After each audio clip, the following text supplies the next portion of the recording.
এক সপ্তাহেরও কম ব্যবধান। যুব ও ক্রীড়া মন্ত্রণালয়ের অভিভাবক হিসেবে সচিবালয়ে প্রথম দিনের অফিসে ছাত্র আন্দোলনের সমন্বয়ক যিনি ছিলেন আসিফ মাহমুদ সজীব ভুঁইয়া। বৃহস্পতিবার অন্তর্বর্তীকালীন সরকারের শপথ গ্রহণ, শুক্রবার মন্ত্রণালয়ের দায়িত্বে নাম প্রকাশ। বাংলাদেশের ক্রীড়াঙ্গনে আগামী 2 মাসের মধ্যে বড় যে আসর সেটা নারী টি-20 বিশ্বকাপ 3 থেকে 20 অক্টোবর, যা হওয়ার কথা বাংলাদেশে। তবে দেশের বদলে যাওয়া পরিস্থিতিতে 10 দলের এই বৈশ্বিক আসর বাংলাদেশে হওয়া নিয়েও রয়েছে শঙ্কা। তাই তো কর্মদিবসের প্রথম দিনই ফার্স্ট অ্যাসাইনমেন্ট হিসেবে বাংলাদেশে টি-20 বিশ্বকাপ করার মিশনটাই হাতে নিয়েছেন যুব ও ক্রীড়া মন্ত্রণালয়ের উপদেষ্টা। আর অবকাঠামোগত কিছু উন্নয়নের ব্যাপার আছে, সেগুলো মাননীয় সচিব আমাকে।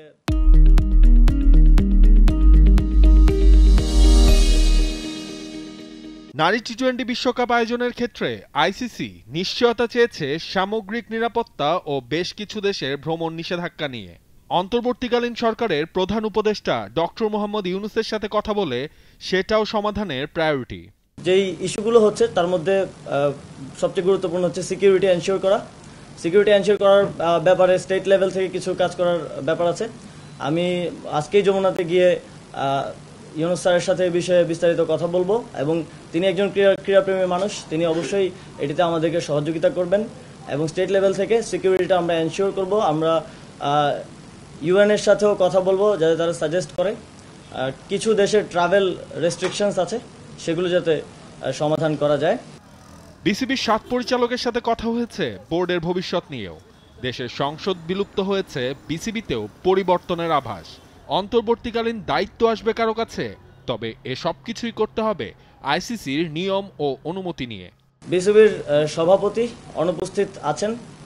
অবশ্যই একটা ফেডারেশনকে ওয়ার্ক করতে হইলে তার সবগুলো অর্গান ঠিকভাবে ভালোভাবে কাজ করতে হয়। সভাপতির মতো গুরুত্বপূর্ণ দায়িত্বে যিনি আছেন তিনি অনুপস্থিত আছেন, কিন্তু বিসিবি যেহেতু একটা অটোনমাস ফেডারেশন আইসিসির অধীনে, তো এই বিষয়ে আমরা সিদ্ধান্ত নিতে পারবো না। আমরা সাজেস্ট করেছি যারা বিসিবির ডাইরেক্টরস আছেন তারা এই বিষয়ে লিগ্যালি কিভাবে আইসিসির লিগ্যাল ফ্রেমওয়ার্কের মধ্য থেকে কিভাবে এই বিষয়টি সমাধান করা যায় এবং অন্তর্বর্তীকালীন সময়ের জন্য কাউকে নিয়োগ করা যায় কিনা।